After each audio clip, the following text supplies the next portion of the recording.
एक छोटे से कस्बे में एक रिक्शा चालक रहता था। उसका नाम था नथु और उसकी पत्नी का नाम था माया। नथु बहुत ही नेक दिल इंसान था। वह रोज ऑटो रिक्शा लेकर जाता और लोगों को उनके घर पहुंचा आता। उसका व्यवहार एक छोटे बच्चे से लेकर बड़े बुजुर्गों सभी व्यक्तियों से बहुत ही अच्छा था। अपने मधुर व्यवहार के कारण लोग उसे पहचानने लग गए थे। रात के 1 बजे भी किसी ने अगर आवश्यक कार्य से बाहर जाना होता तो वह बेचारा 1 बजे भी उठ जाता। किसी भी लोगों को मना करने की उसकी आदत नहीं थी। महिलाएं रात के समय भी उस ऑटो रिक्शा चालक की ऑटो में बिना संकोच बैठ जाती थी। वह था इतना नेक दिल इंसान, सभी गांव के लोग उसको बहुत ही प्यार करते थे। उसकी 3 बेटियां थीं, चांदनी, अंकिता और तनु। वह सभी पढ़ाई कर रही थी। एक बड़ी बेटी तो पढ़ाई कर चुकी थी। उसने अपनी बेटी को 12वीं कक्षा तक पढ़ा दिया था। बाकी दोनों बेटियां शिक्षा ग्रहण कर रही थी।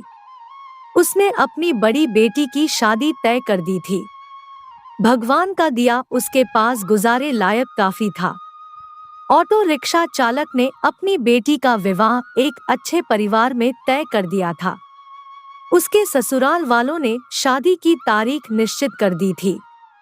ऑटो रिक्शा चालक ने रात दिन मेहनत करके अपनी बेटी की शादी के रुपए जुटाए थे। उसने अपनी बेटी के गहने, कपड़े और शादी का सारा सामान खरीद लिया था। वह अपनी बेटी की शादी का इंतजार कर रहा था। वह एक दिन भगवान के मंदिर में पूजा करने चला गया था। वह मंदिर में पूजा कर कहने लगा कि हे भगवान, मेरी बेटी की शादी जल्दी ही होने जा रही है। अपनी बेटी की शादी का सामान खरीदने में मुझे कभी कोई कमी नहीं आई। आपकी दया से सब कुछ ठीक चल रहा है। सारा सामान भी आ गया है। खाने पीने का सारा सामान भी आ चुका है। शादी के 2-3 दिन रह गए थे। अपनी बेटी के पास जाकर बोला, मेरे पास देने के लिए ज्यादा तो कुछ नहीं, मैंने तुम्हारे लिए थोड़े से गहनों भी बनवा दिए हैं। तुम्हारी दोनों बहनों के हाथ भी पीले करने हैं। तुम्हारा हाथ एक अच्छे परिवार में दे रहा हूँ। लड़का अच्छी नौकरी करता है। तुम्हें वहाँ पर कोई भी कमी नहीं रहेगी। बेटा, लड़की तो पराया धन होती है। उसे तो एक ना एक दिन ससुराल जाना ही पड़ता है। बेटा, निराश ना हो। आज मैं तुम्हें एक शिक्षा दे रहा हूँ। अपने ससुराल में बड़ों का सम्मान करना, अपने सास ससुर की खूब सेवा करना। मैं तुझे यह सीख दे रहा हूँ। बड़ों की आज्ञा का पालन करना। अपने सास ससुर को ही अपने माता पिता समझना। तुम्हें मैंने 12वीं तक की शिक्षा दी है और सिलाई भी सिखा दी है। तुम्हारे ससुराल वाले अगर तुम्हें नौकरी करने देंगे तो करना, वरना नहीं। हमारी मान मर्यादा का ख्याल रखना बेटा। लड़की ससुराल में अपने सद्गुणों से सभी को अपना बना लेती है। सास ससुर तुझे डांट डपट करे तो सोच लेना तुम्हें तुम्हारे अपने माता पिता डांट रहे हैं। मेरी इज्जत का सम्मान करना। अपनी बेटी को समझाने लग गया था। समझाते समझाते उसकी आंखों में आंसू आ गए थे। घर में शादी का माहौल था। घर में रिश्तेदारों का तांता लग गया था। दिन को सभी लोग आ जाते थे। किसी को क्या पता था कि होनी तो कोई और ही खेल खेल रही थी। शायद वह उसकी परीक्षा ले रही थी। शादी के केवल 3 दिन बचे थे। रात को ऑटो रिक्शा चालक के घर में भयंकर आग लग गई। सभी लोग सो रहे थे। रात को उनका सारा घर आग की लपटों की चपेट में था। उनकी घर की छोटी बेटी अंकिता पानी पीने के लिए उठी। उसने देखा चारों ओर धुआं ही धुआं था। उसने दौड़कर अपने माता पिता को जगाया। तीनों बेटियां चिल्लाने लगी, आग आग, कोई हमें बचाओ। बड़ी मुश्किल से रिक्शा चालक ने पिछली बालकनी से जाकर एक डंडे के सहारे बालकनी से निकलने की कोशिश की। घर के सभी सदस्य बाल बाल बचे, लेकिन घर का सारा सामान आग की लपटों में खाक हो गया था। शादी का सारा सामान जलकर नष्ट हो गया था।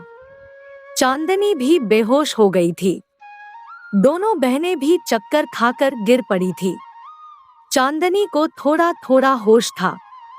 लोगों ने उन सब को बड़ी मुश्किल से बाहर निकाला। थोड़ी देर पहले जहां खुशियां छा रही थी, वहां का दृश्य देखा भी नहीं जा सकता था। जो भी देखता उसकी आंखों से आंसू निकलते। बेचारा अब क्या करेगा? बिना शादी के ही बेटी रहेगी। दुल्हा तो अब उसे ब्याहने से रहा। कुछ लोग तरह तरह की बातें करते। जितने मुंह उतनी बातें। चांदनी दौड़ी दौड़ी अपने पिता के पास जाकर बोली, पापा आप निराश न हो। आपने इतनी मेहनत से मेरी शादी के लिए रुपया जोड़ा था। पापा आप जरा भी चिंता मत करो। मेरी किस्मत में यही लिखा था। आप निराश न हो। मुश्किल की इस घड़ी में हमें कमजोर नहीं पड़ना है। मैं आपका बेटा नहीं हूं तो क्या हुआ? आपने बेटों की तरह हमारी परवरिश में कोई कमी नहीं रखी। हम तीनों बहनों को वह सब कुछ दिया जो आपसे बन पड़ा। तब तक दोनों बहनें अंकिता और तनु भी उठ गई थी। वह भी अपने पापा के पास जाकर खड़ी हो गई। पापा हम सब आपकी ताकत है। हम तीनों आपकी बेटियां नहीं बेटे हैं। आज से हम भी आपके साथ कमाएंगे।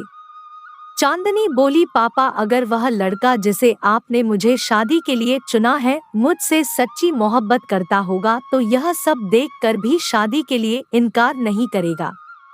मैं भी उससे खुशी खुशी स्वीकार करूंगी।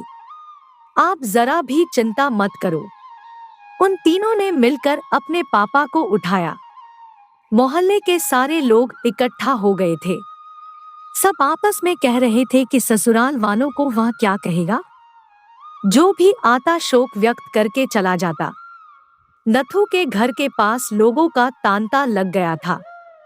सभी कहने लगे कि तुम तो नेकी करके कमाते थे। नथु बोला, शायद भगवान की भी यही मर्जी होगी। उसकी पत्नी माया आकर बोली कि बड़े भगवान का नाम लेते फिरते हो, यह सब कुछ दिया आपके भगवान ने? भगवान का नाम लेकर भी आपके भगवान ने आपको यह सीला दिया। इस घर में भगवान का नाम कभी मत लेना। वह बोला, भाग्यवान यह तो नियति का खेल है। भगवान को क्यों कोसती हो? तीनों बेटियों ने बड़ी मुश्किल से अपनी मां को संभाला। किसी ने प्रेस में खबर कर दी। अगले दिन समाचार पत्र में आ गया कि नथु राम का घर जलकर स्वाहा हो गया। दूसरे दिन जब लोगों ने देखा ऑटो रिक्शा चालक नथु का घर आग की लपटों में जलकर पल भर में नष्ट हो गया था। उसकी बेटी की शादी को कुछ ही दिन रह गए थे। बेचारा अपनी बेटी की शादी कैसे करेगा? जिस किसी ने भी सुना वह आए बिना ना रह सके। जितने भी लोग उसको जानते थे सब के सब आकर ना जाने क्या क्या लाए। उसका घर उपहारों से भर गया। कोई जेवर लाया, कोई कपड़े, कोई राशन, कोई रुपए।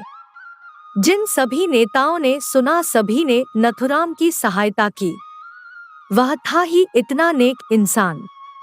उसकी बेटी की शादी को भला कोई क्यों नहीं आता। शाम तक उसके घर में ना जाने कितने रुपए इकट्ठे हो चुके थे। जब तीनों बेटियों ने अपने पापा को सारे रुपए थमाए उन सब को तो अपनी आंखों पर विश्वास ही नहीं हो रहा था कि जहां पर में सब कुछ नष्ट हो गया था वहां पर उनके पास इतना रुपया इकट्ठा हो गया था कि वह बैठे बिठाए तीनों बेटियों की शादी आसानी से कर सकता था। भगवान जब देता है तो छप्पर फाड़ कर देता है। उसने बड़ी धूमधाम से मंदिर में अपनी बेटी की शादी की। लोग आपस में कह रहे थे कि इस नेदिल इंसान की सहायता भगवान क्यों नहीं करते। आज तो भगवान के चमत्कार पर सभी को विश्वास हो गया था।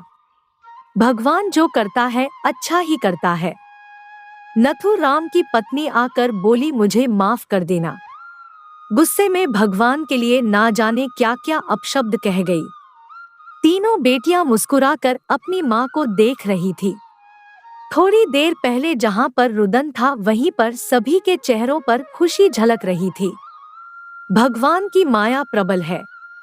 वह इंसान की कड़ी से कड़ी परीक्षा लेने में कोई कसर नहीं छोड़ता। नथुराम और उसकी बेटियों ने मुसीबत की घड़ी में मिलकर एक दूसरे का साथ दिया, अपने हौसले को डगमगाने नहीं दिया। उसकी बेटियों ने एक बेटे की तरह अपने पिता के विश्वास को ठेस नहीं पहुंचने दी। भगवान ने रातों रात छप्पर फाड़कर उसकी सहायता की। वह बोला, इतने रुपए इकट्ठे हो गए हैं जिससे मैं तुम तीनों की शादी भी आसानी से कर सकता हूँ।